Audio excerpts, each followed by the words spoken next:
Thank you very much, and welcome to this afternoon's session on the working population. Are they happy?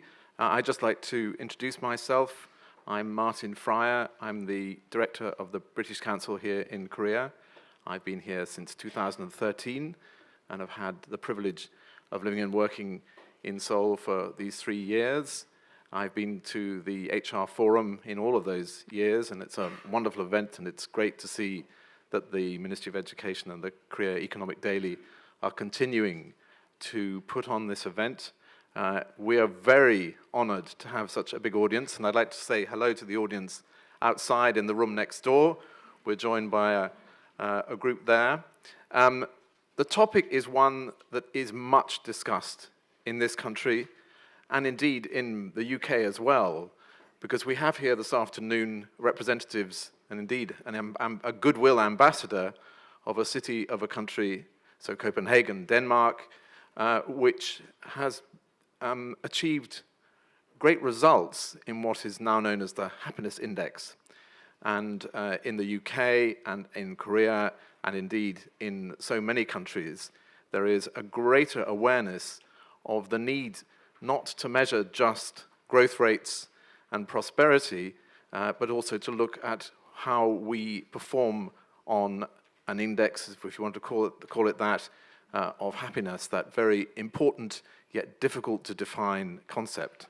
So I won't say much more because we want to get into the presentations and then the discussion at the end. There will be an opportunity for questions from the floor. Please make them brief and prepare them as we go through the session.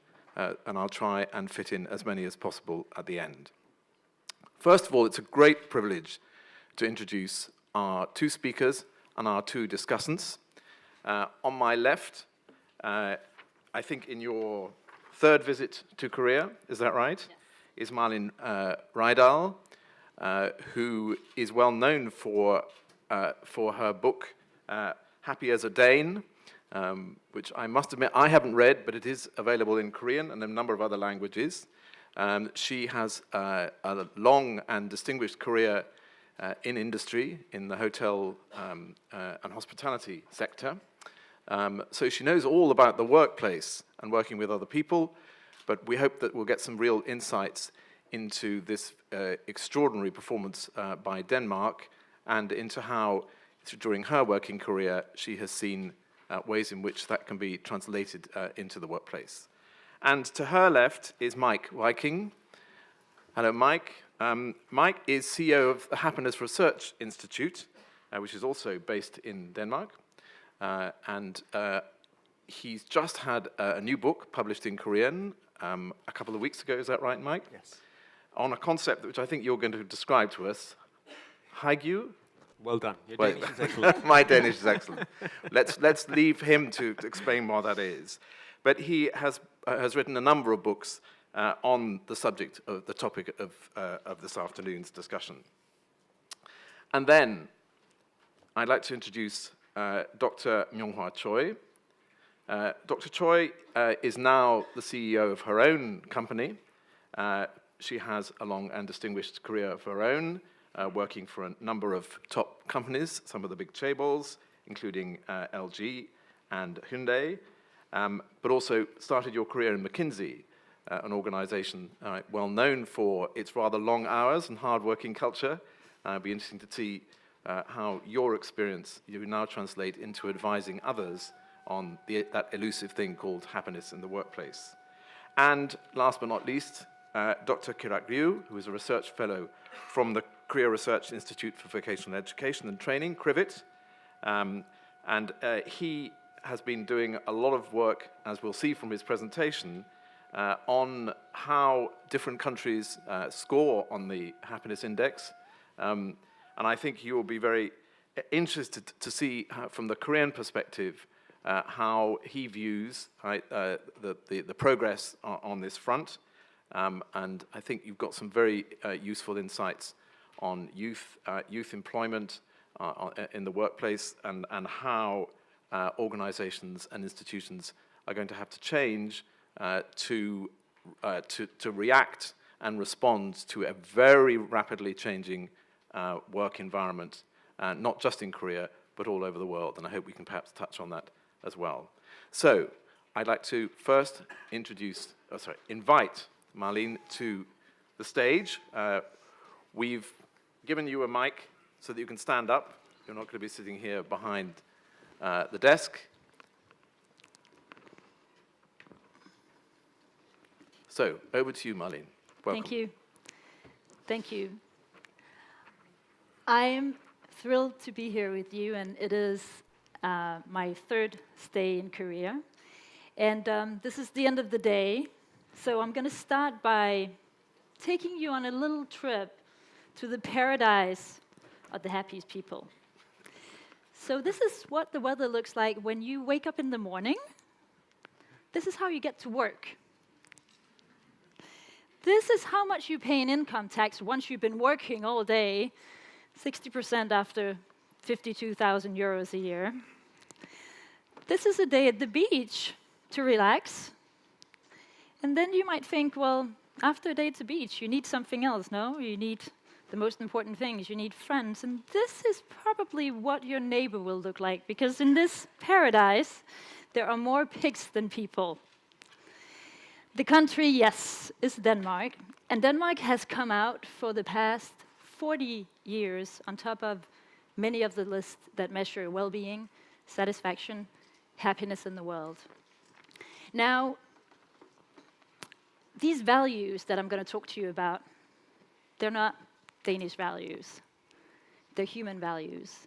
And it's important for me to say so because I use the example of what we do in Denmark to emphasize some values that also obviously belong to you. So, what do you think is the most frequently asked question I get when I go out and speak? Oh, exactly. Are you happy? Credibility check. Is she happy after everything she says? She's born in Denmark. I actually don't live in Denmark, which gives me a little bit more credibility, because if I don't live in the country, maybe if it still works, there's something about it. So my answer to that question is, of course I am. Absolutely. Some of the time. But absolutely not all of the time.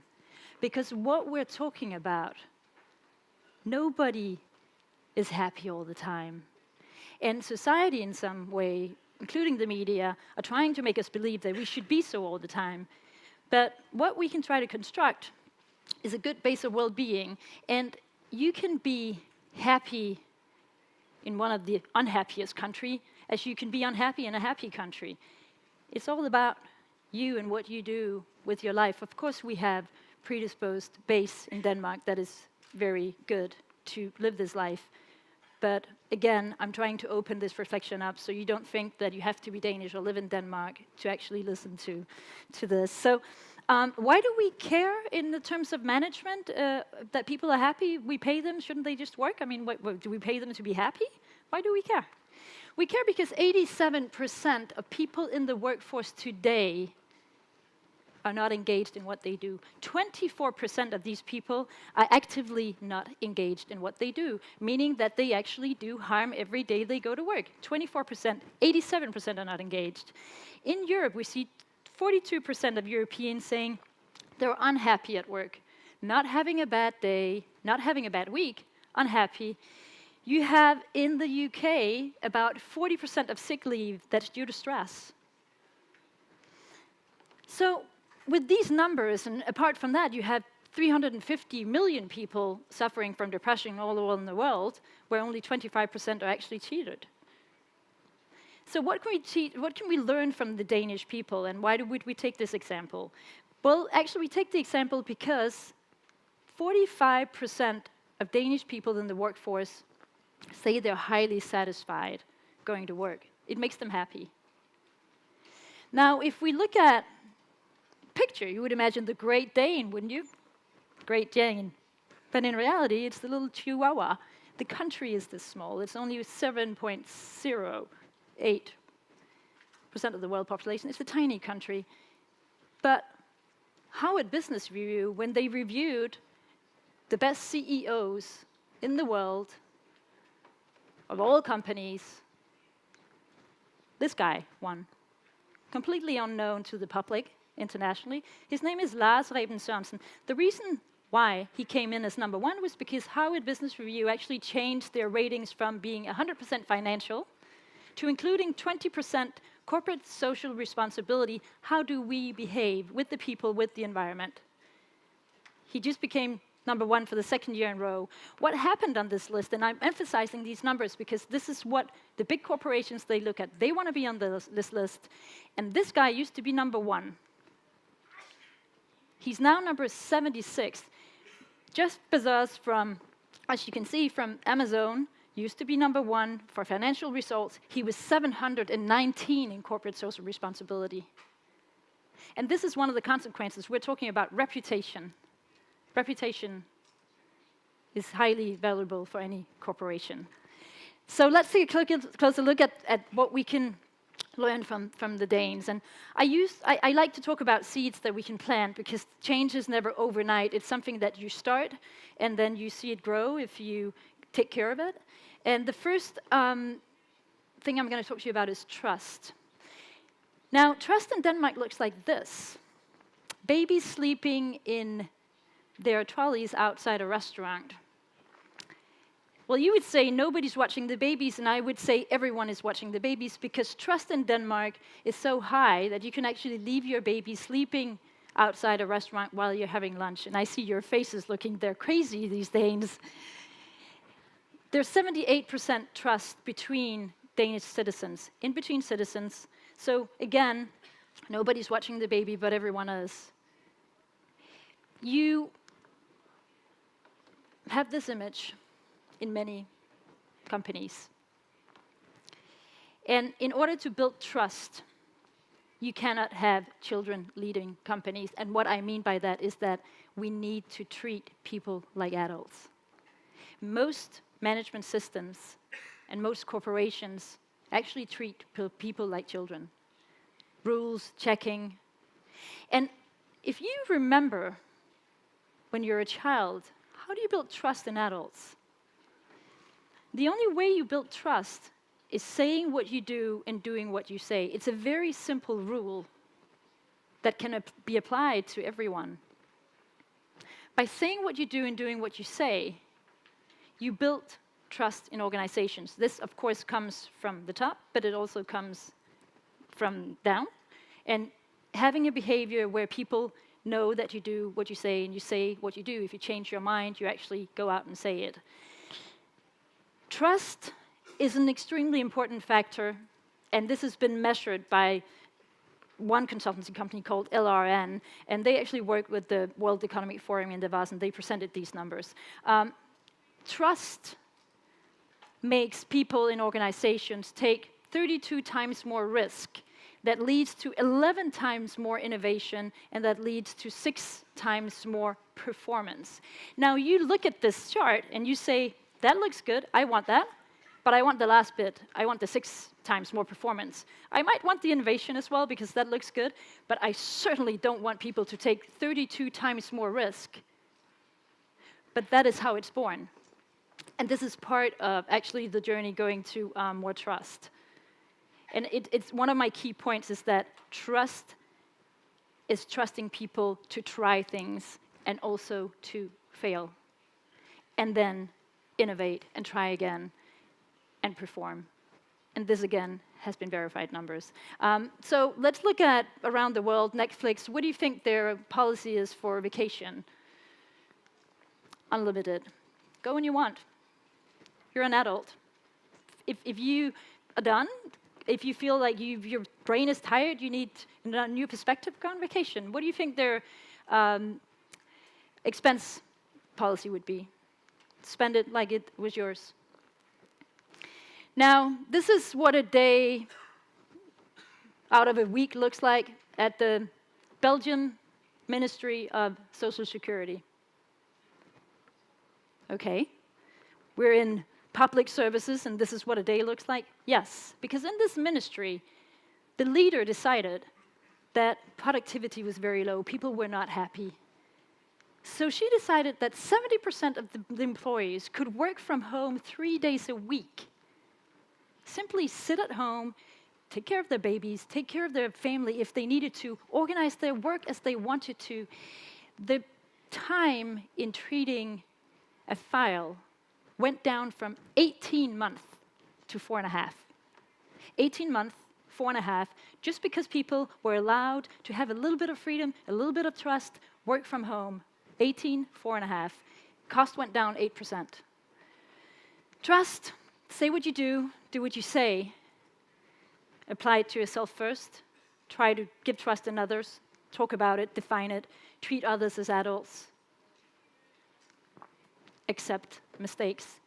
You cannot have a system of trust if you're not willing to have a certain degree of mistakes in your system. We don't like that word, but that word is necessary. Second pillar in the Danish system of happiness is freedom to be you. What do I mean by that? I mean that the main purpose or objective of the Danish educational system is to develop the personality of the child. We try to value every talent that a child can have, whether that talent is mechanical, it's musical, it's sports, it's creativity, or just somebody who's good with other humans at school. So by valuing every talent and not saying that the intellectual talent is the only talent that matters, you actually create a society in harmony where each role feels that they're valued for what they do.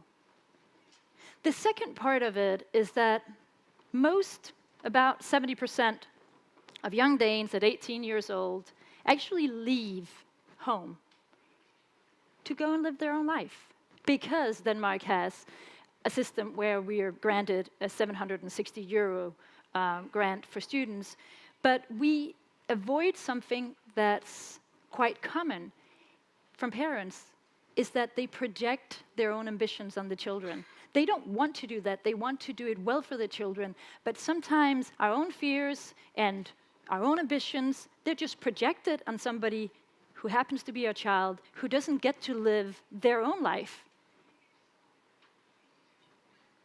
And the chances of actually, in Denmark, growing up, leading your own life and not just a life are bigger, and that's a big factor for happiness. In corporations, what does that look like? We found a management system, when it's good, that's about more or less value people for what they do. That's the best answer we came up with. Evaluating people at the end of the year, saying, you did a good job, that's good, you get a bonus. But that speaks to our brain. Thank you. I appreciate that. But we forget something. We forget to actually look at who people are and to value them for who they are. When you start looking at the person, and not only the title and not only the function, you open up tremendous, tremendous creativity, energy, and productivity. People produce more when you value them for who they are. Not only for what they do, but for who they are. Because you talk to the brain when you value them for what they do, and you talk to the heart when you value them for who they are. That's what we remember. When somebody says something to us about who we are, again, I bring up these numbers because, of course, I want you to believe me. 10 times more financial performance in companies that have a high level of freedom to be you. 20% more innovation, and 20% more likelihood of long-term success. I don't understand why any company could not do this. These numbers were presented at the Economical Forum at Davos in 2014. This is how a list looks like for a random check-in in a luxury hotel.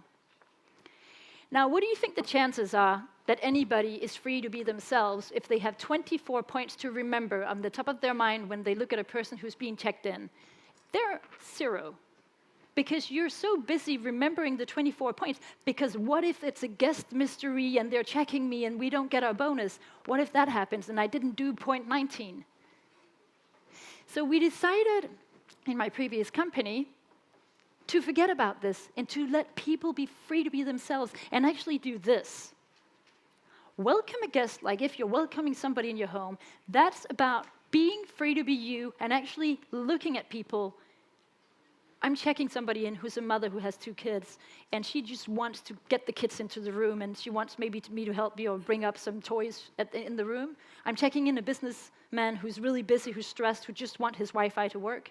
Those are not the same people. People want you to understand them, and if you have too many rules and you don't free up people, this increased satisfaction by 80% in many of the hotels. 80%, just by freeing people to be themselves.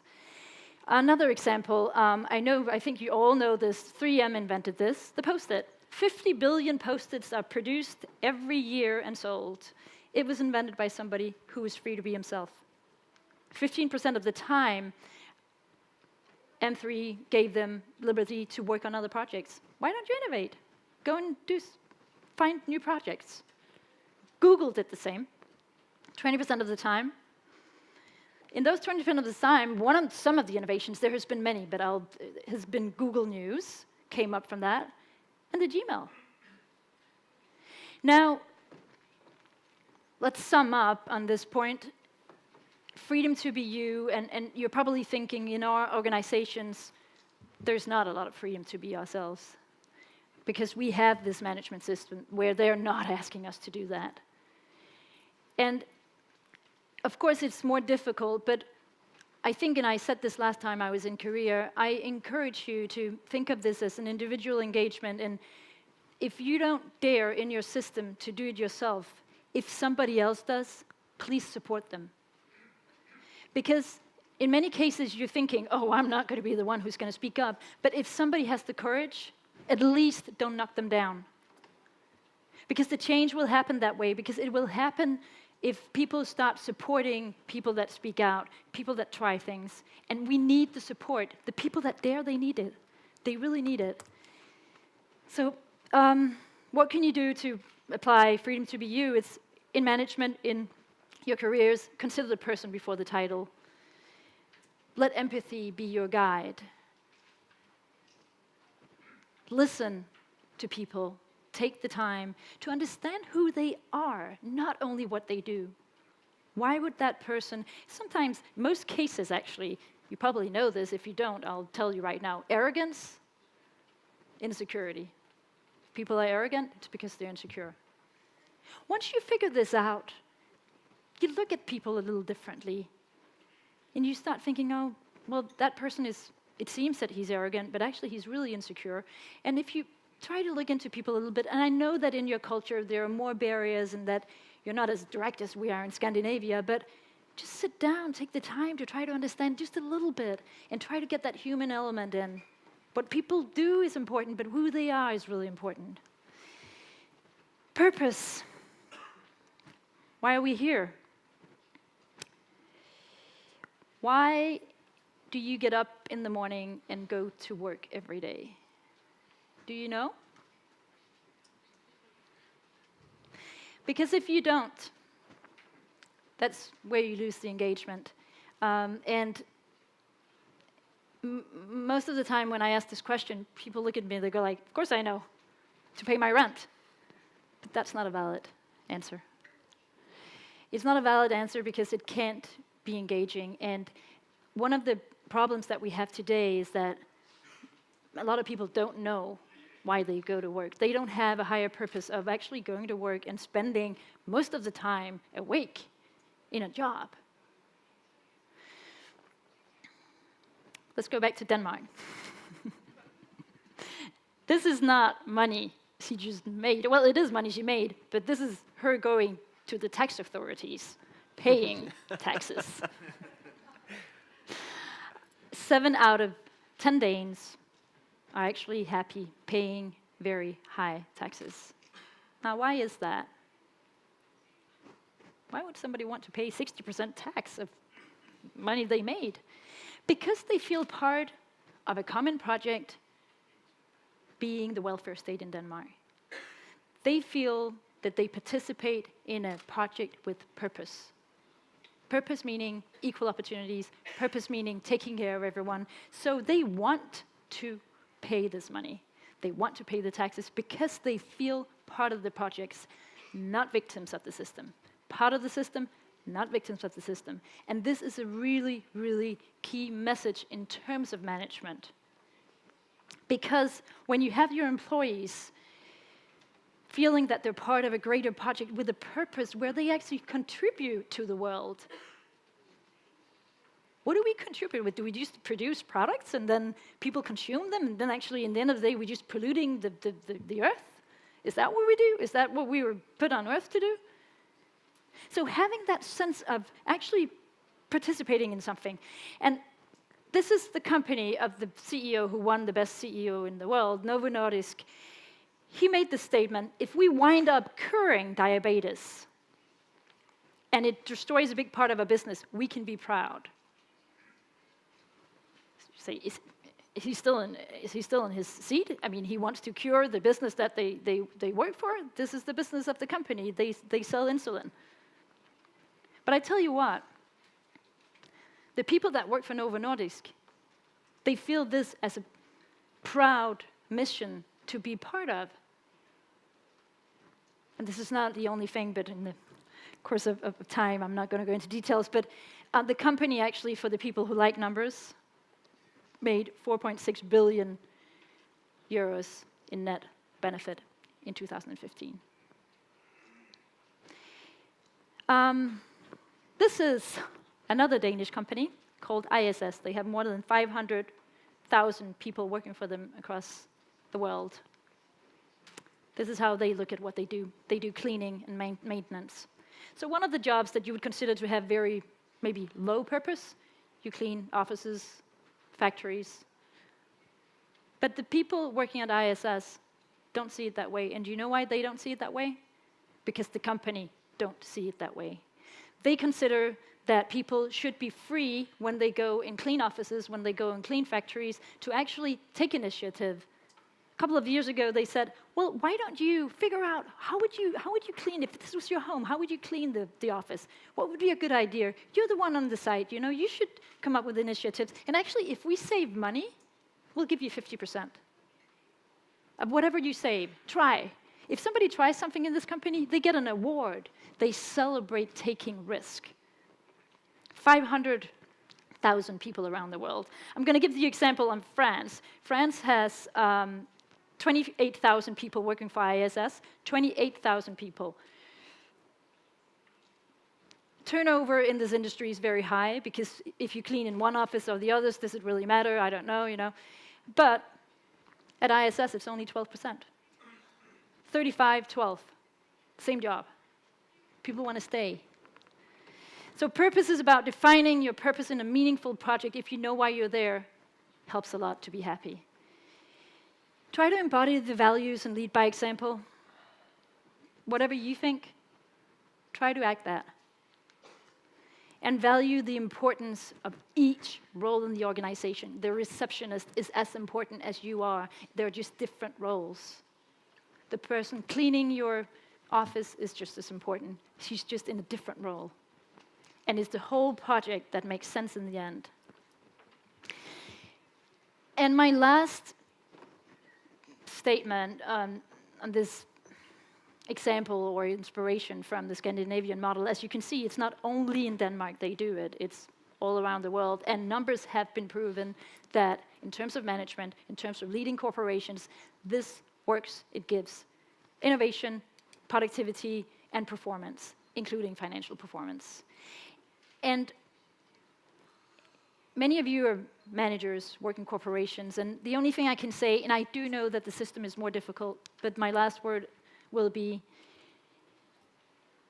the change that you would like to see in the world, meaning that, and I know this has been said and said again, but think about it, that we do have an individual responsibility to actually be one of the people who dare, and take a little bit of a risk to try to lift this, because if we sit down and wait for somebody from above to come and solve it for us, the change is going to be much slower.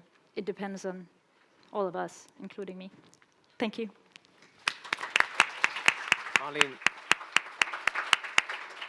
Malene, thank you very much. You've put across a very powerful argument for us all to look much more closely at the Scandinavian model.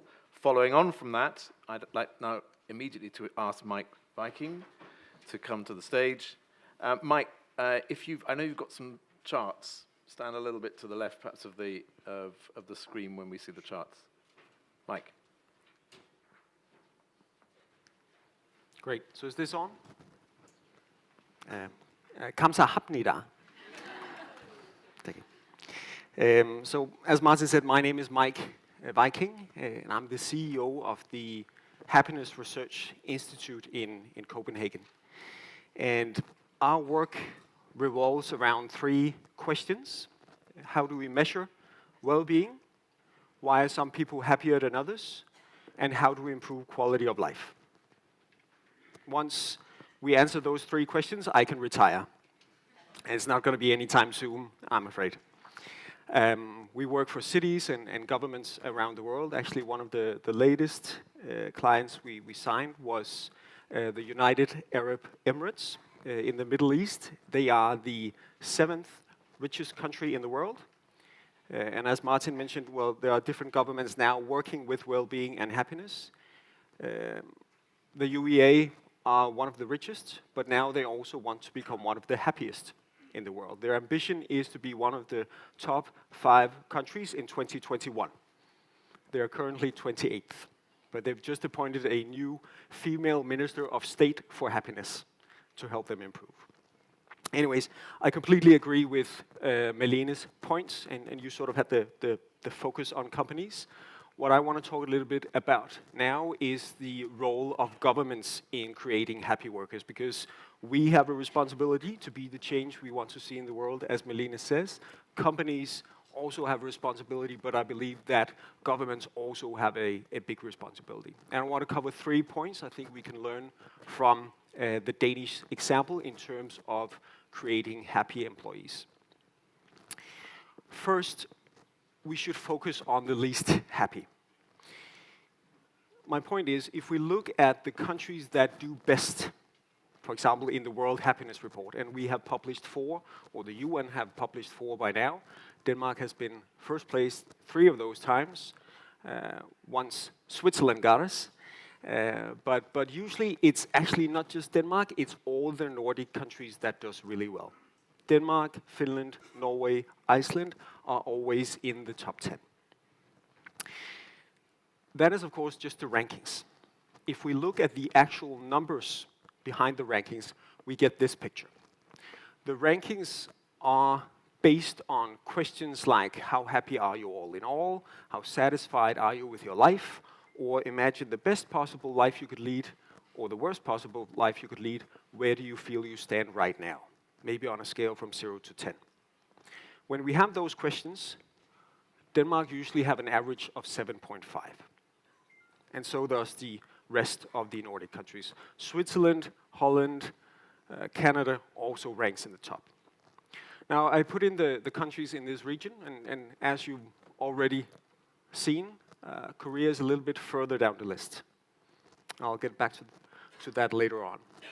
But you have an average around 5.8, a bit after Singapore, Thailand, Taiwan, and Malaysia. So the reason why I want to say focus on the least happy, I think that is what is happening in the Nordic countries. You can say we're the happiest in the world. I like to say we're the least unhappy, because that's what we see in the data. This is the profile when we ask questions like, how happy are you all in all in Denmark? And as Malene said, we're not extremely happy all the time. Actually, we only have around 15-20% who report extremely high levels of happiness. But the thing is, we have fairly few people who report extremely low levels of happiness. We have less than 10% who report 5 or less. And that's the key to understanding why all the Nordic countries do well in the happiness rankings. They are really good at reducing extreme unhappiness. What causes unhappiness around the world has been taken care of. And since we elevate the bottom, well, that increased the average, and that's why we come out on top of the happiness lists. Secondly, all the Nordic countries, and Denmark in particular, focus on work-life balance. Malene already mentioned some examples. In Denmark, the case is we get 5 weeks of paid vacation per year. If you become parents, you have 52 weeks to split between mom and dad for maternity and paternity leave. That's government policies. Of course, the companies can also do something to ensure flexibility and autonomy at work. But ensuring a good work-life balance is one of the key reasons why all the Nordic countries do really well in the happiness rankings. Now, during lunch, I spoke with a brilliant young man, born and raised in Korea. He went to the US 6 years ago. He now works for Google, one of the top companies in the world. And he said one of the key differences between working in Korea and working in the US is now he gets to have dinner with his family. He knows that it's not the work-life balance we have in Europe. He called the European work-life balance 5-star, the US 2-star, but the Korean 1-star. He's probably one of the biggest talents I've met recently, and he has left because the work-life balance is better in the US. So you have basically 1 or 2 options. Either you can continue to do and have the long working hours as you do, or you can reduce them and keep people in the country. From my perspective, continue to do as you do and drive out the biggest talent to Europe and the US. We would like them. Educate them all you want, and then push them out of the labor force so we can receive them. That would be really great. If you want to change that, maybe you should reduce the working hours. Be the change you want to see in the world, as Malene talked about. A lot of employees say they're just sitting late at night at the office, waiting for the boss to leave, not doing any work. Doesn't sound productive in my ears. And it does sound catastrophic to work-life balance, and it does sound catastrophic to quality of life and happiness.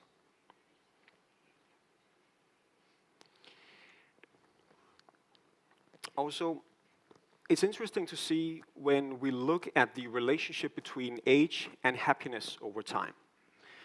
Usually we find this universal pattern that people are happiest when they're young and when they're old.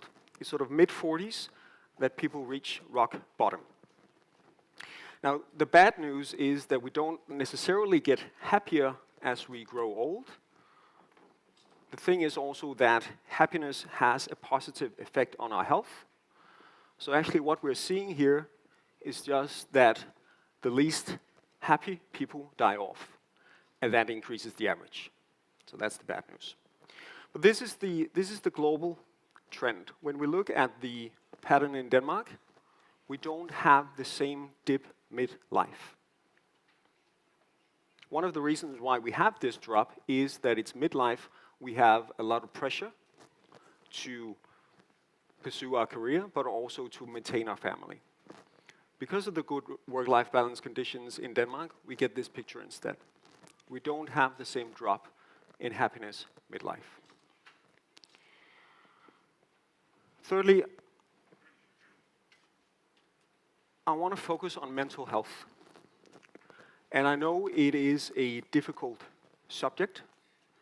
I know it's covered with taboo in many countries and many cultures.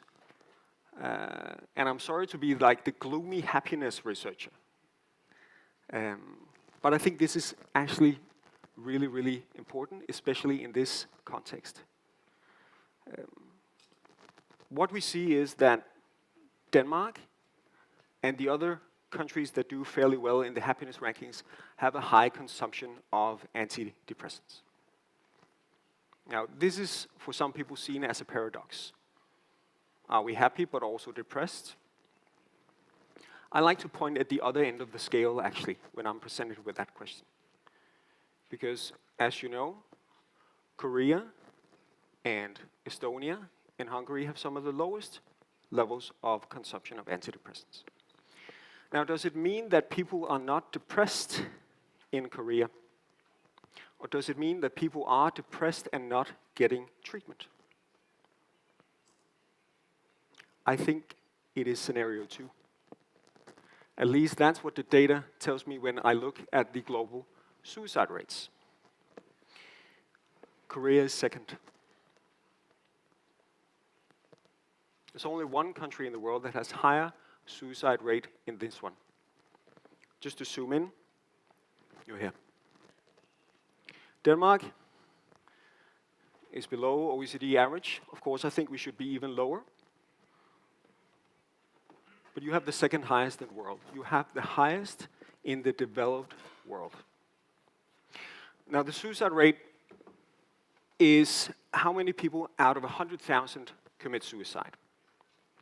Just to translate it into what does it mean on an annual basis, it means 10,000 Koreans every year. It's 30 a day. Or we have 90 minutes for this session. 2 people in Korea. And 2 people every 90 minutes. That's a lot of talent every year.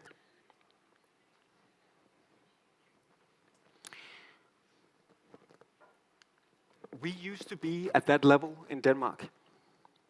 The Danish level in 1980 was where you are now. It is possible to reduce it. We have cut it to a third of what it used to be. We should be even lower, but we have achieved quite a bit since then.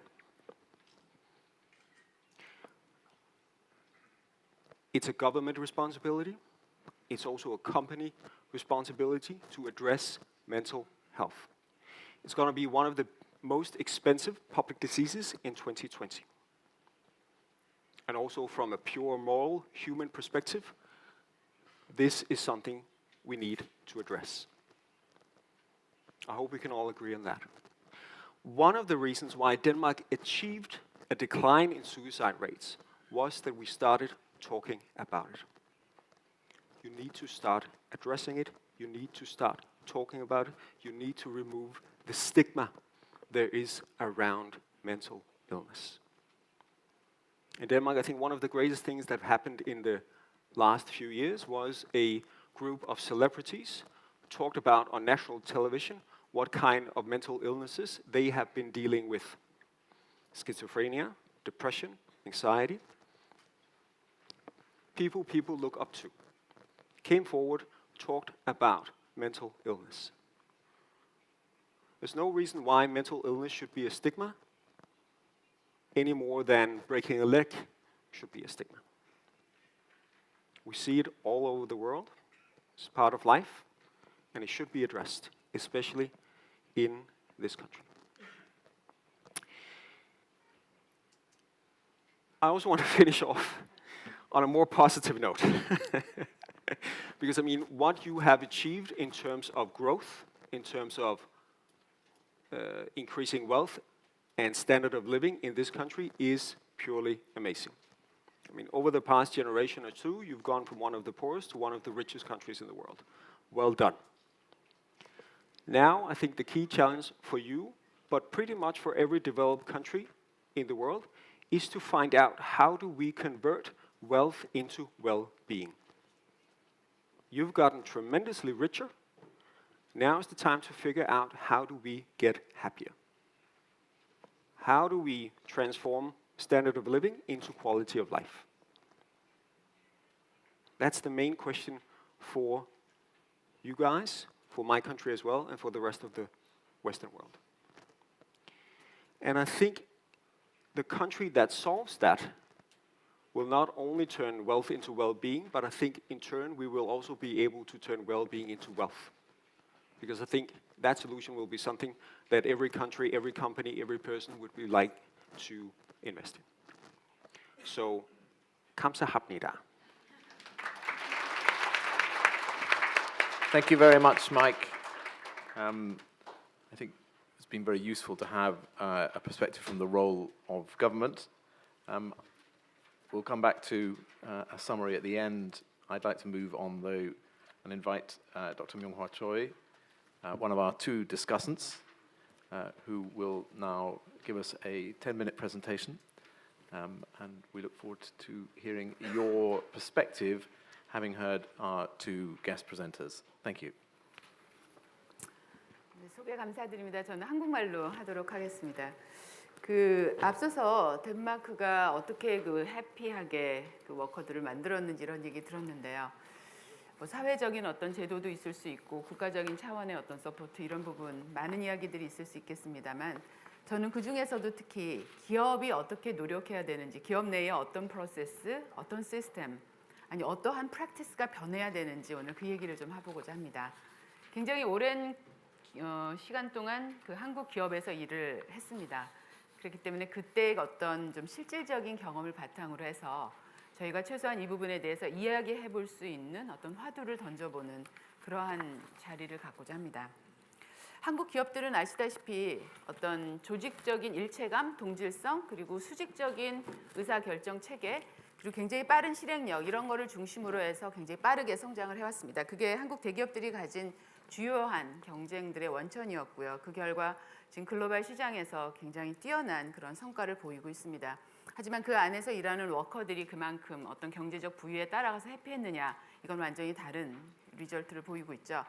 OECD 38개국 중에서 28위를 기록하고 있다고 합니다. 저희 한국 사람들의 해피니스가 직원들의 해피니스가 그러니까 뭔가는 잘못되고 있다라는 부분이고 그럼 어떻게 변해야 되느냐 이 부분인데 그 중에서도 앞서 말씀드렸듯이 기업이 그럼 어떻게 변해야 되는지 우리는 기업한테 어떤 요구를 해야 되는지 그래서 어떠한 패러다임적인 부분에서의 변화를 가져와야 되는지 저는 이것을 버티칼에서 호라이전탈로 수직에서 수평으로 가야 하는 변화다라고 결론적으로 말씀드리고 싶습니다. 의사결정을 그냥 수평적으로 하자라는 간단한 이야기가 아니고요. 이것은 어떻게 보면 저희가 매일매일의 일상 그리고 어쩌면 눈에 보이지 않지만 저희의 직장 생활을 더 지배하는 그러한 프랙티스 자체가 보다 다변화되어 있고 그리고 차별성과 다양성을 더 존중할 수 있는 그런 호라이전탈한 컬처를 지향해야 된다. 이렇게 말씀드리고 싶습니다. 그럼 도대체 무슨 의미냐? 세 가지로 설명을 드리도록 하겠습니다. 첫 번째, 낫다라는 개념보다 다르다는 개념이 더 인정받아야 된다고 생각을 합니다. 낫다라는 개념이 아닌 다르다라는 개념 그리고 그 다른 것이 진정한 기업의 지속 가능한 경쟁력을 가지고 온다라는 개념이 되겠습니다. 지금까지 우리는 어쩌면 더 큰 규모, 누구보다도 빠른 기업, 누구보다도 먼저 1등으로 시장에 제품을 내놓는 기업, 규모가 크거나 하는 것에만 너무 가치가 밀집되어 있었는지도 모릅니다. 하지만 진짜 지속 가능한 기업은 그리고 앞으로의 어떤 다변화된 사회에서는 누가 더 시장에서 차별적이었는지 누가 더 다른 가치의 제품을 내놓는지에 따라서 그 승부가 갈릴 것입니다. 마찬가지로 조직의 경쟁력도 동일한 문화 그리고 일체성 있는 문화를 강조하는 그러한 경쟁력에서 벗어나서 다양한 백그라운드, 다양한 경험, 다양한 성별 이런 사람들이 얼마든지 흡수되고 같이 그 안에서 자리 잡을 수 있을 때 진짜 시대가 원하는 굉장히 창의적인 아이디어가 시장에 나올 수 있을 것입니다. 또 하나 중요한 것은 O2O 시대, 온라인 투 오프라인 시대라고 말씀들 많이 하시는데 이러한 시대에서는 기업이 온갖 리스크에 노출되어 있습니다. 어떤 오너의 리스크도 있고 제품에 대한 리스크 그리고 어떤 일이 벌어졌을 때는 이 인터넷에서 너무나 빠른 속도로 확산이 됩니다. 이러한 시대에 기업에 가장 요구되는 것은 유연성입니다. 그리고 그러한 유연성을 기르기 위해서라도 조직원의 백그라운드라든지 조직원의 경험 이런 부분들은 충분한 유연성을 가져야 된다고 봅니다. 그리고 지금 신입사원 중심의 어떤 채용도 보다 다변화돼서 경력직에서의 중간 정도의 커리어 이동이 훨씬 활발해져서 잡시장이 유연해지는 것 이런 것 또한 그 조직원들의 어떤 안정성에 크게 이바지할 수 있는 어떤 패러다임의 시프트라고 볼 수 있습니다. 앞서서 덴마크에서 얘기했던 trust, respect for others, modesty 이러한 개념들이 이 패러다임 시프트랑 연결이 된다 이렇게 생각을 하고 있습니다. 두 번째는 명시적이어야 할 것 같습니다. 저희 한국 기업은 너무나 명시되지 않았지만 우리를 지배하는 룰이 너무나 많습니다. 팀장보단 늦게 가야지. 일이 끝났어도. 뭔 소리야, 회식엔 빠지면 안 되지. 몸이 아파도 그래, 몸이 아파? 그래도 워크숍은 와야 되나? 무언가 명시되지 않았지만 너무나 많은 부분에서 in between, implicit하게 흐르는 그런 어떤 규율이 너무 많습니다. 이것은 조직원들을 너무 힘들게 만들고 불안감과 소외감을 가중시킵니다. 회식 자리를 떠날 수가 없는 거죠. 왜냐하면 밤늦게 이루어지는 대화가 진짜 대화라고 믿는 사람들이 많기 때문에. 하지만 이게 지금 우리의 현실입니다. Security, Expectation, Equal Opportunity, 덴마크의 이런 가치들에 봤을 때 저희의 이렇게 말하지 않는, 명시되지 않고 말하진 않았지만 그럴 거라고 서로가 믿어야 된다고 서로 기대하는 부분이 얼만큼 우리의 프랙티스를 멍들게 하고 있는지 이런 부분들에 대한 시프트가 분명히 필요합니다. 마지막으로는 집단의 이익보다 개인의 웰리스, 개인의 효율이 우선돼야 된다고 봅니다. 패러다임적인 얘기입니다. 동양 사상을 컬렉티비즘이라는 말로 많이들 설명을 합니다. 서양적인 사고방식을 인디비주얼리스틱하다라고 얘기를 하고 저희는 집단주의였기 때문에 이만큼 성공한 건 맞습니다. 하지만 그 안에서 과도하게 희생되는 어떤 개인의 희생이 있다라고 하면 이 부분에 대해서는 저희가 다시 생각을 해봐야 되는 것 같습니다.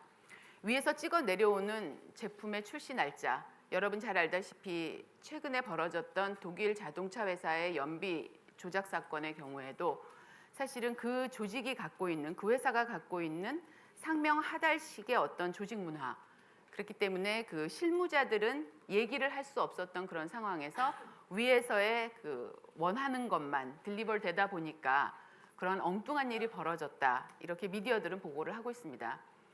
어떤 조직의 목표가 개인의 경험이나 개인의 어떤 웰리스를 침해한다라고 했을 땐 과감하게 트레이드오프가 될 수 있어야 되는 것이 또 하나 저희가 가져가야 될 그 패러다임의 시프트라고 봅니다. 그러면은 이러기 위해서는 어떻게 해야 되느냐? 그럼 조직한테 우리가 무엇을 요청할 수 있느냐? 그 부분에 대해서 마지막으로 조금 더 말씀을 드리도록 하겠습니다. 저는 이 부분을 프로세스, 시스템, 그리고 마인셋의 변화 이렇게 세 가지로 보고 있습니다. 첫 번째는 프로세스입니다. 앞서서 말씀드렸지만 잡 스페시피케이션이 진짜 명료화해야 된다고 생각합니다. 저는 조금 전에 프레젠테이션에서 덴마크의 자살이 얘기를 함으로써 내려갔다라고 했습니다. 자살에 대한 이야기를 사회적으로 하기 시작했고 누군가가 그 이야기를 테이블에 올려놓기 시작하면서 현저하게 자살률이 내려갔다라는 얘기를 들었습니다. 저희가 어려워하는 부분의 가장 첫 단계 행동은 저희가 일단 테이블에 올려놓고 얘기해야 되는 거라고 생각을 합니다. 이 잡에서 해야 될 일, 하지 않아도 될 일, 우리 회사가 너한테 요구하는 행동, 요구하지 않는 행동, 이런 부분들이 굉장히 클리어하게 명시가 돼야 됩니다. 놀랍게도 한국 기업에서는 그 각각의 직급에 맞게끔 대리, 과장, 차장, 부장에 맞게끔 어떠한 잡 스페시피케이션이 있는지가 명시되어 있는 회사가 생각보다 적습니다. 있다고 하더라도 효율성이 별로 없거나 너무 오래돼서 지극히 문서화의 목적만 갖고 있거나, 그러니까 그걸 아무리 들여다봐도 내가 어제 회식에 빠진 게 잘못된 건지 알 수가 없는, 회사에서 그 회식이 굉장히 중요하다고 생각하면 그걸 명시해야 된다고 저는 생각하는 거죠. 그런 프랙티스가 굉장히 사소한 프랙티스지만 그만큼의 명시화, 잡 스페시피케이션을 명시화하고 피드백을 명시화하는 것은 또 하나 굉장히 중요합니다. 저희 나라 기업들이 특히 가장 약한 부분이 제가 개인적으로 느꼈을 때는 서로의 피드백을 주고받는 문화입니다. 저는 맥킨지라는 회사에서 굉장히 오랫동안 일을 했습니다. 컨설팅 회사입니다. 굉장히 여러 가지 좋은 점이 있었던 회사지만 특히 제가 맥킨지 컬처 중에서 가장 높게 평가하는 컬처가 피드백을 주고받는 문화입니다. 저는 저의 상사나 저의 부하 직원이 저에 대해서 어떻게 생각하는지를 정확히 알고 있습니다. 6개월에 한 번씩 너무나 많은 피드백을 받고 있기 때문에, 그리고 그 피드백은 서로가 1대1로 앉아서 서로가 주고받습니다. 누가 썼는지도 모르는 무기명 피드백이 아닌 거죠. 그것은 서로가 서로를 더 발전시키기 위해서 굉장히 긍정적인 의미로 서로가 주고받는 그런 피드백이고, 그것이 저를 굉장히 성장시켰다라고 믿습니다. 물론 들을 땐 굉장히 괴롭습니다. 한국 기업 왔더니 아무도 아무 얘기도 안 해줘서 참 좋긴 하더군요. 하지만 그게 저의 성장에 도움이 됐느냐, 이건 또 다른 퀘스천인 것 같습니다. 이러한 명시적인 문화, 부끄럽고 뭐 낯설 수도 있고 뭐 불편할 수도 있지만 그게 아니고 내가 원하는 것, 조직이 너한테 원하는 것, 너가 해야 되는 것 이런 것이 명시됐을 때 개인은 훨씬 더 안정감을 느낍니다. 그게 어쩌면은 우리 직장인들이 굉장히 필요한 조직한테 요구해야 될 서포트인 것 같습니다. 왜 아무 말도 없이 나한테 못한다는 뉘앙스만 주느냐 이건 굉장히 페어하지 않은 그러한 상황이라고 저는 봅니다. 두 번째, 이 다양성이라는 것도 하나의 습관이라고 봅니다. 그래서 이런 부분은 프로모트하기 위해서는 교육이 필요하다고 봅니다. 이게 그냥 지켜지지는 않고 그냥 어느 날 저희 가랑비에 옷 젖듯이 저희한테 스며들 거라고 생각하지는 않습니다. 그렇기 때문에 이 부분에 대해서도 교육하고 훈련시키는 그런 부분이 굉장히 필요한데 저는 이 부분에서는 참 구글이 굉장히 잘하고 있다고 생각을 합니다. 다양한 백그라운드의 사람들을 굉장히 다양하게 채용을 합니다. 음대, 미대, 뭘 했던 사람이든지 갑자기 들어서 전략을 짤 수 있는 거고요. 꼭 경영학을 전공했던 사람들이 마케팅 부서에 앉아 있지 않습니다.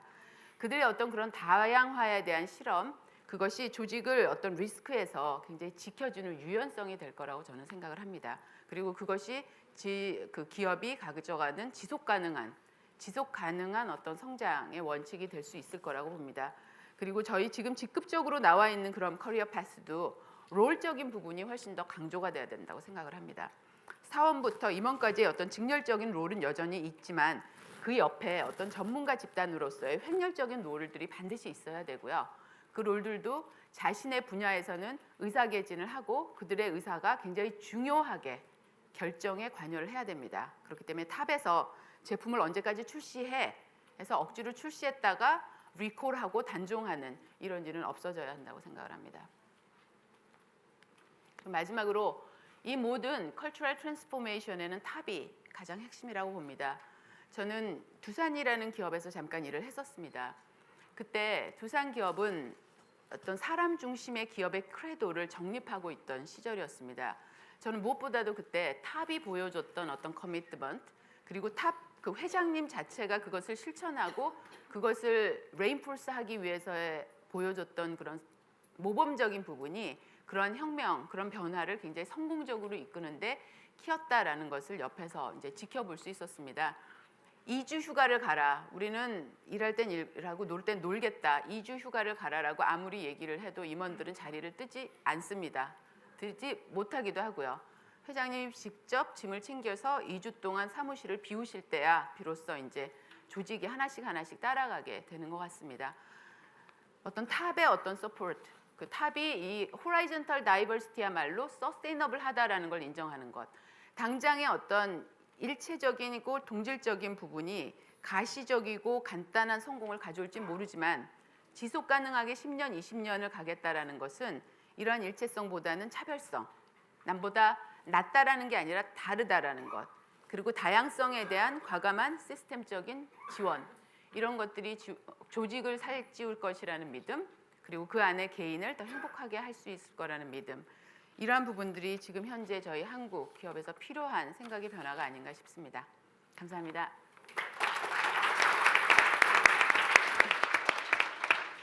Thank you very much, Dr. Choi. Dr. Kirak is our last discussant. Please come to the stage.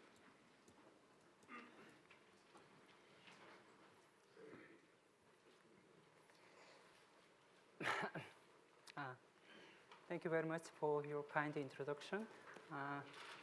I was very impressed by two presentations by Ms. Rydahl and Mr. Wiking. We know that Korea is undergoing a lot of changes in terms of politics and in terms of economy and social changes. But I'm very happy to bring this issue of happiness forward in this forum, like this big forum. Although I have worked with public research institutions for about 6 or 7 years, there has been little or no chances to discuss these happiness issues across the nation. I think this is a real opportunity to bring this issue with you, Korean guidance, Korean audience here. It's my pleasure here, and I would like to emphasize that the trust is a kind of cornerstone to have to make our Korean society progress forward. You know that trust is the basis of democracy and sustainable economy. I would like to mention that in my later slide about how trust relates to social systems and so on. Let me give you just a little pictures from the many TV shows and dramas. Many of you have recognized this, although maybe some of these slides, I believe.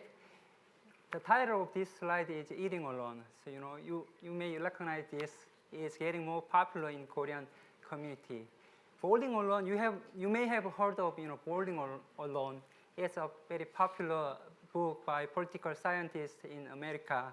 It's about why people are getting more go bowling alone in American society, and how that affects U.S. political system decline in terms of democracy. It's very important, and it's very indicative of our society, I think. So let's think about why we Koreans are more often eat alone in these days. What is behind here? This phenomenon of eating alone. So look at this here.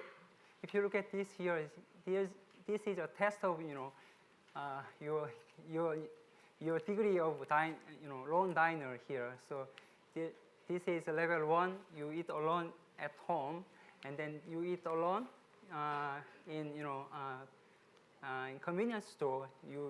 Then you reach level 2, and so on. So you may proceed to eat alone like meat, bulgogi, Korean bulgogi at a restaurant that you reach like level 6. And then if you try like a fine-grained restaurant, you can reach now 7 or 8 level. You may even try dine out with someone you have no contact with, or you have no acquaintance before. Then you reach like this point about level 5, level 8. So it's quite interesting. And if you look at this slide here, these are all about Korean people eating alone and drinking alone and dining alone somewhere here. So although these are all from TV shows and reality dramas and so on, I think it's very indicative that the Korean society is losing ties with each other, which means that we may notice a decline in our social trust or social capital in general. So relating back to the Ms. Rydahl's point that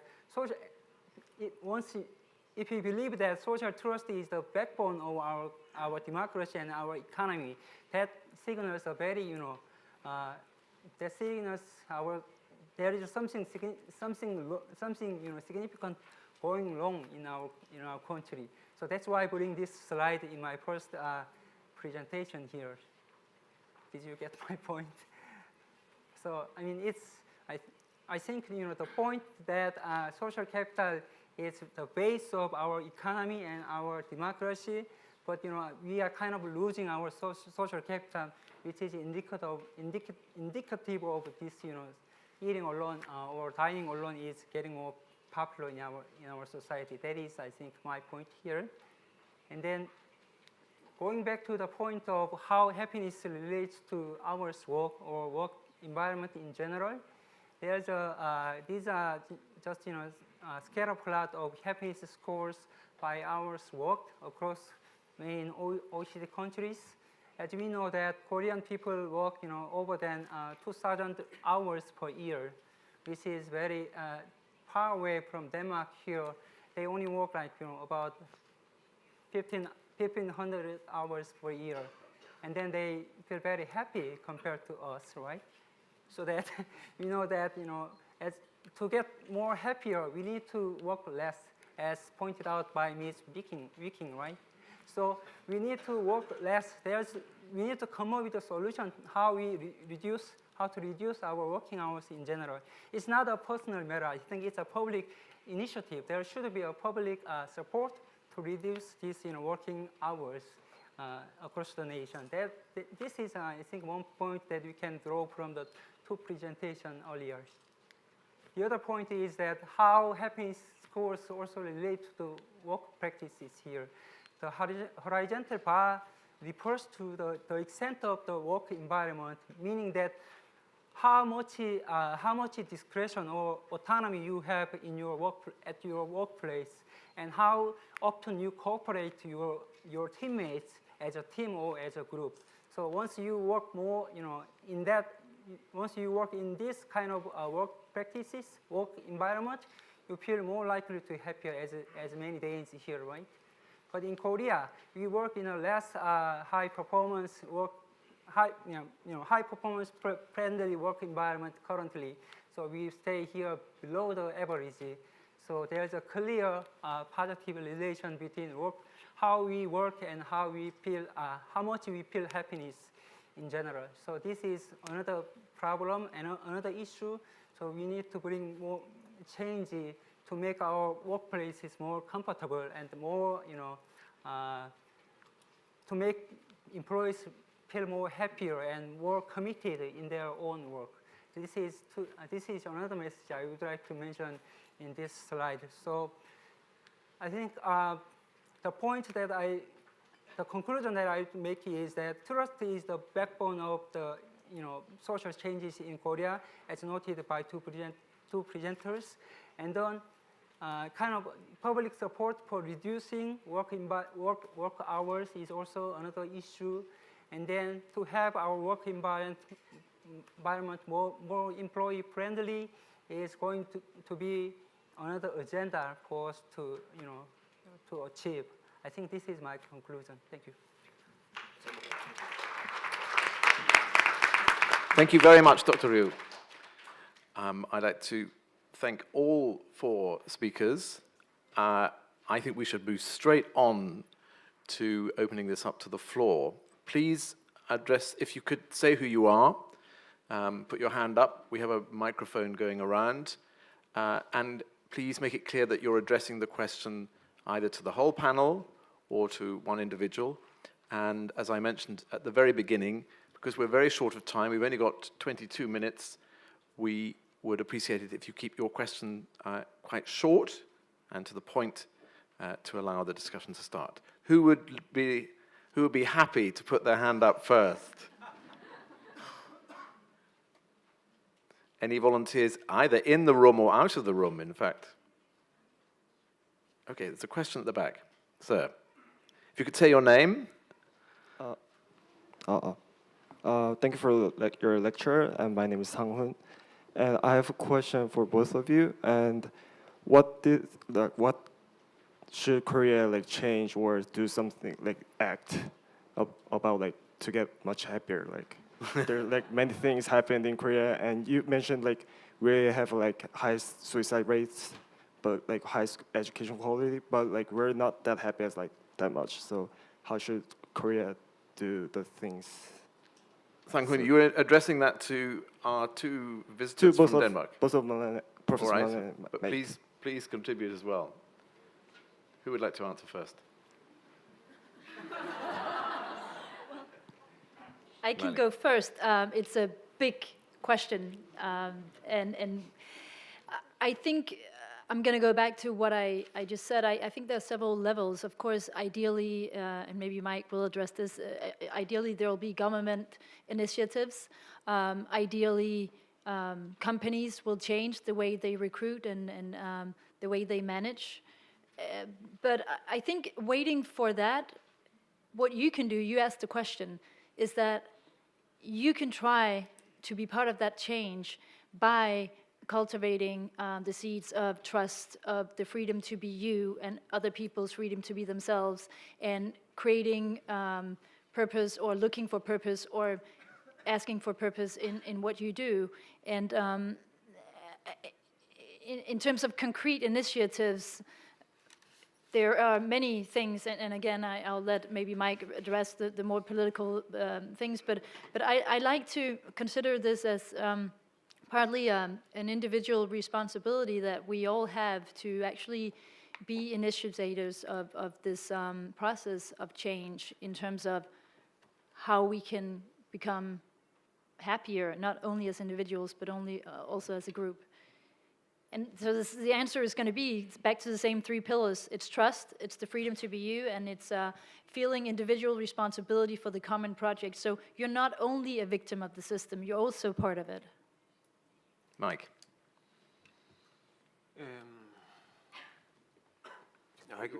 Put your microphone on. I agree with Malene, and I'm also going to repeat some of my points. I think for companies, it is to actively, honestly, saying what you do, doing what you say, as Malene said, reducing the number of hours worked, cutting off the servers after 6, banning team dinners.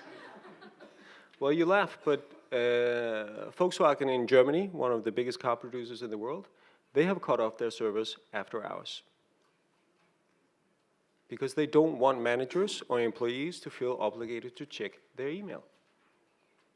That is something that is being done. That's for companies. For government, I would put more focus on mental health. I do believe we should pay more attention to the least happy, and to go beyond what I had prepared to say here today, but I've spoken with a lot of people in the past few days, and it seems there is a tremendous amount of pressure on the young generation in terms of academic performance. I would conduct a education reform. There's more experts in this within the room than I am, but it seems the exam you have at the end of high school that determines whether you can go to one of the Sky universities or not is a tremendous amount of pressure on the young generation that one day should pretty much determine the rest of your life or your career. I think that is something that needs to be addressed. How it's done, I have no idea, but that would be my top priority if I was to lead some kind of change. Thank you, Meik. Dr. Choi, do you want to respond? 좀 너무 넓은 질문이긴 한데 더 행복해지려면 어떻게 돼야 되느냐 그런 질문이었던 것 같습니다. 그래서 사실 지금 말했듯이 그건 교육에서부터 굉장히 많은 이야기를 할 수 있겠지만 일단 한 가지만 말씀을 드리면은 일단은 사회보장제도적인 부분이 일단은 저희는 좀 갈 길이 좀 아직 많이 남아 있는 것 같습니다. 기본적인 부분에서의 어떤 갭을 메꾼다는 부분이죠. 일단 그런 절대적인 시큐리티가 지금 저희 한국 사회에서는 가장 필요한 부분이 아니겠는가. 아마 중산층 이상을 더 해피하게 만들지는 않겠지만 굉장히 그 낮은 쪽에서의 어떤 해피니스를 일정 부분 올리는 것에는 그것이 가장 절박하지 않나 개인적인 생각입니다. Thank you. Dr. Ryu.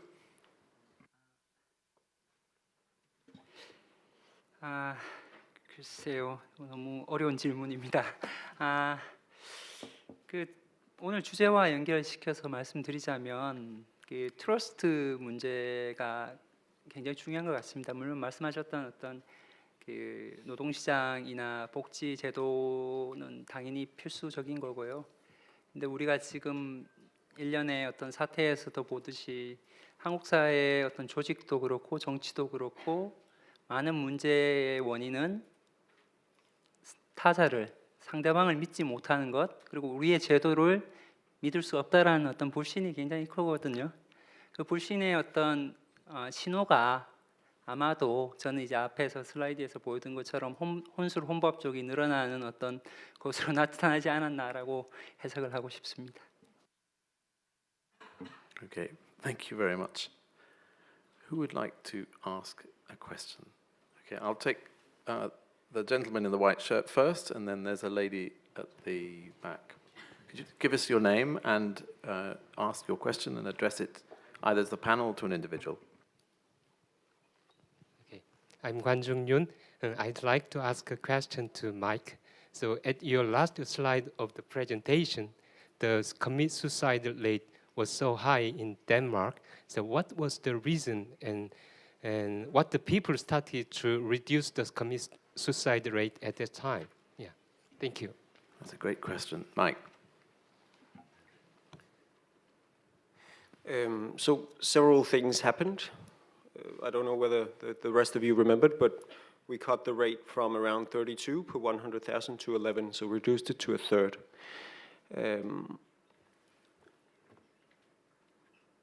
We started national discourse around mental illness, trying to de-taboo the subject. And that has been going on for decades. Now in Denmark, it is perfectly fine at a dinner party with your friends and your families to talk about mental illness. I know several of my friends that are dealing with depression, getting antidepressants, going to psychotherapists.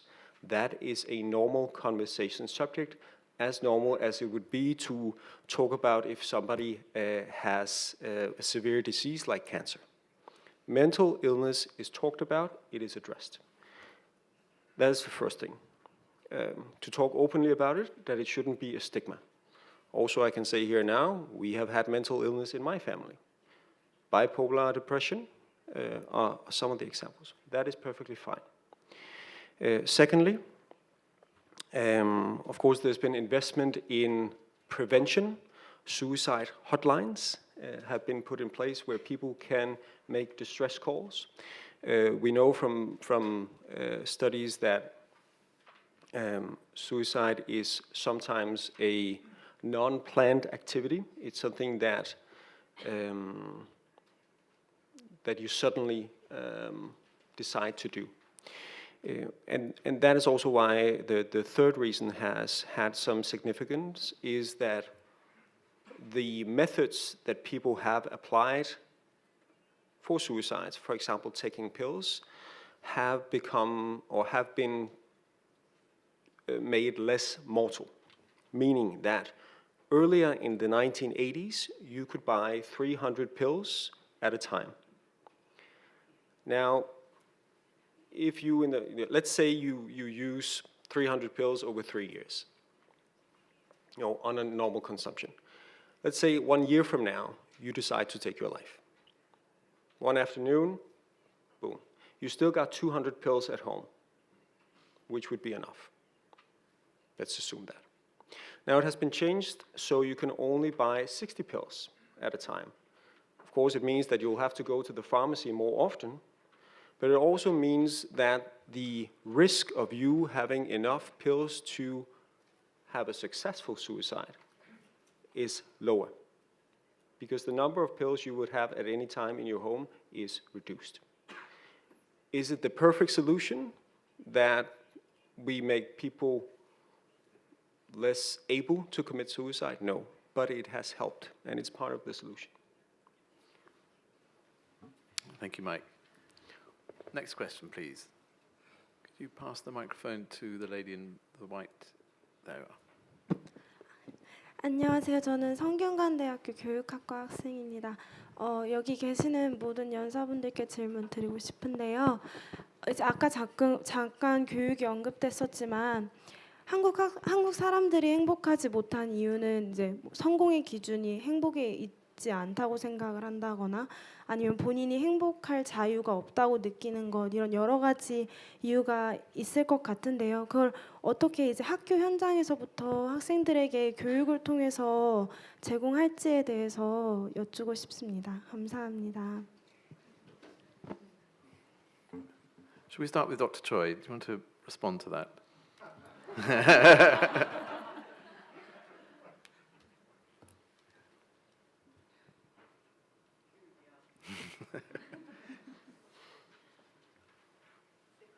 Okay. Malene, you've been asked to go first.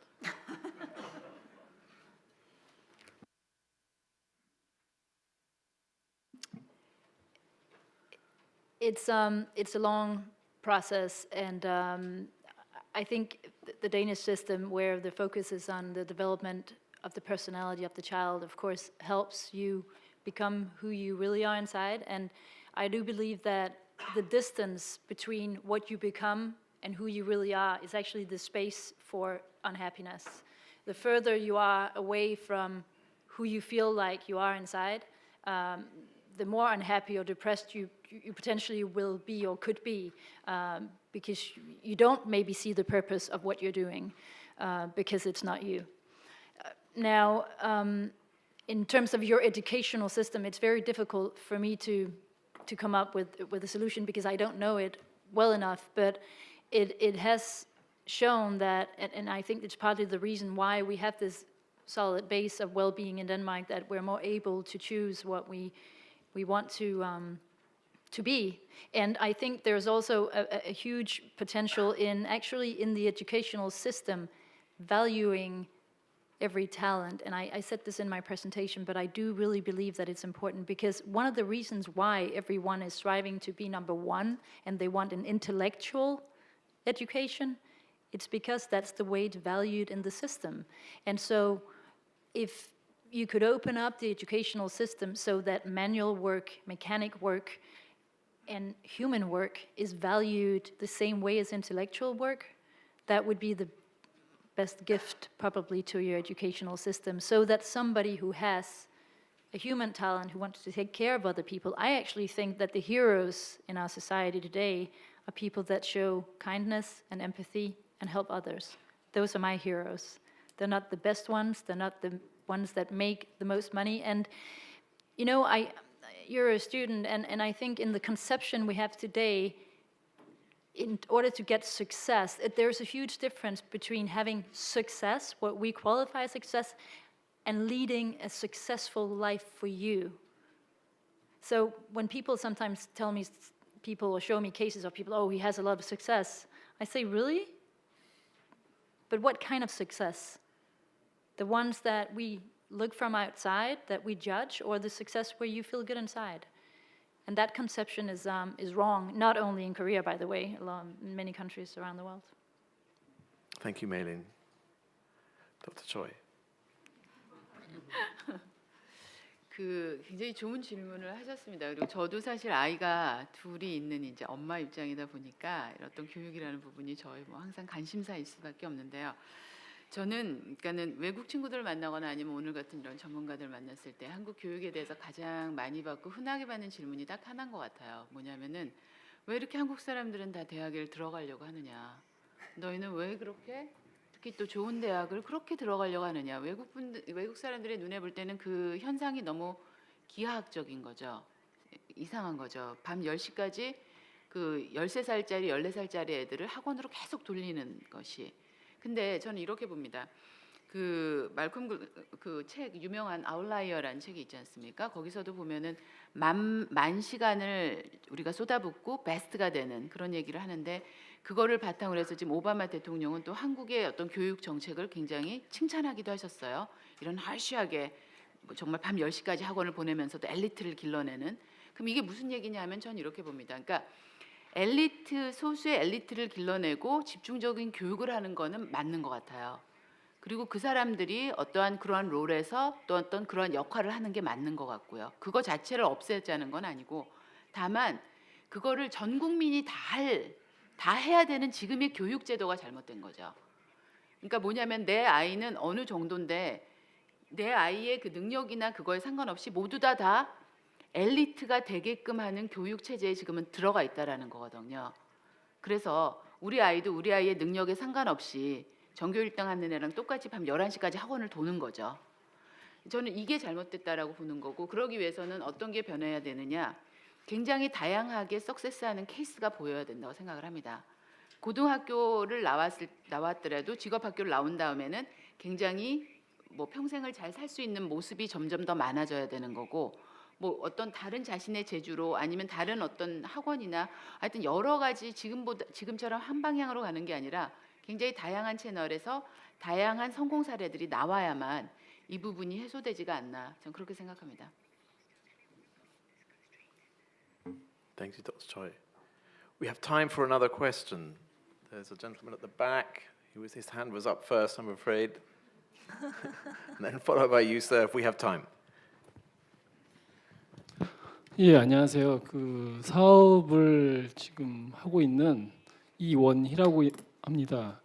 그 제가 질문을 드릴 그 분은 지금 덴마크에서 오신 두 분한테 그 질문을 드리고 싶은데, 사실 제가 3주 전에 덴마크를 다녀왔어요. 그 이유인즉슨 행복을 느끼고 행복을 만드는 데에서는 여러 가지가 많이 있다고 저도 생각하고 있습니다. 그 중에서 우리가 느낄 수 있는 가장 좀 직접적으로 느낄 수 있는 소소함들이 있잖아요. 일상생활에서. 근데 그 제가 덴마크에서 굉장한 좀 그 감명이나 좀 약간 충격을 좀 받은 장면들이 있어요. 그 러시아워 시간에 아침 저녁으로 해서 그 자전거를 타고 출퇴근하는 많은 사람들을 봤거든요.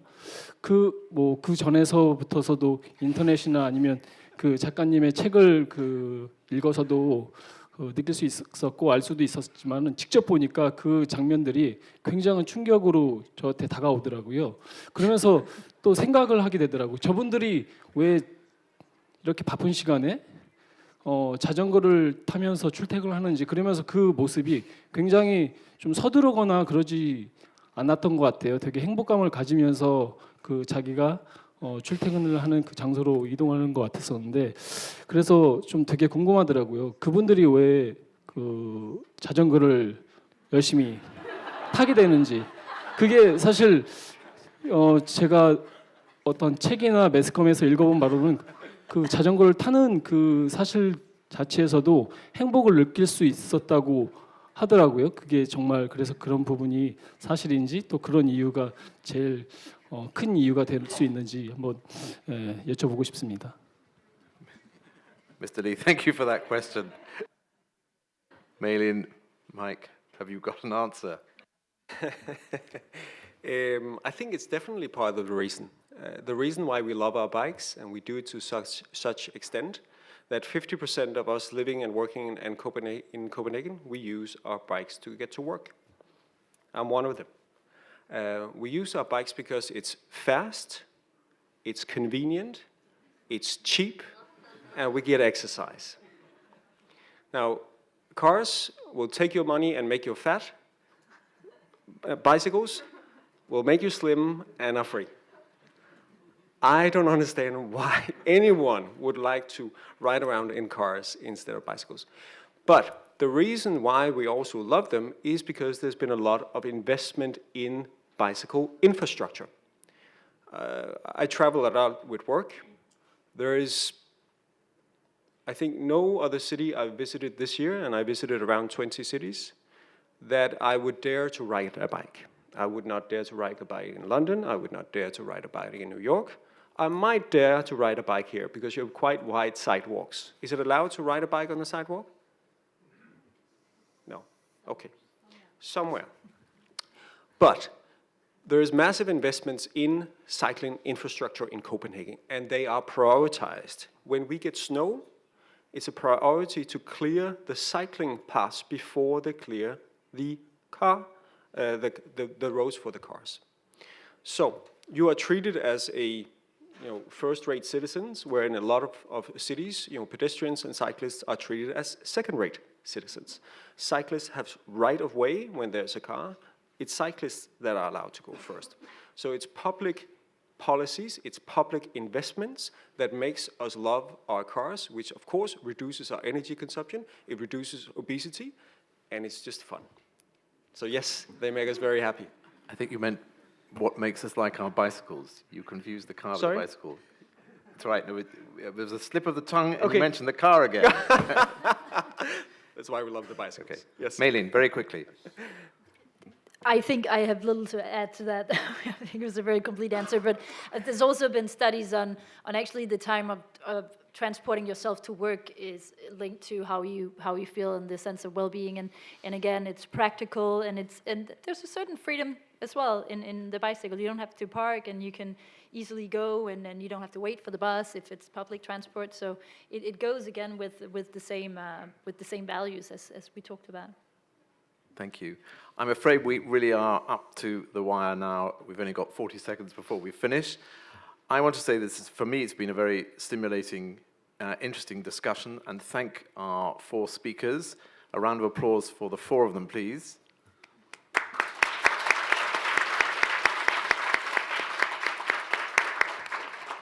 There have been some fascinating insights and ideas and challenges, which I hope you can take away for further discussion with your colleagues and with your friends. Thank you very much to the HR Forum for this opportunity to discuss such an important topic. I'd also like to thank some fantastic interpreters. I think the three of us have had some of the best translation we've had. So thank you. It's a hard job. Thank you.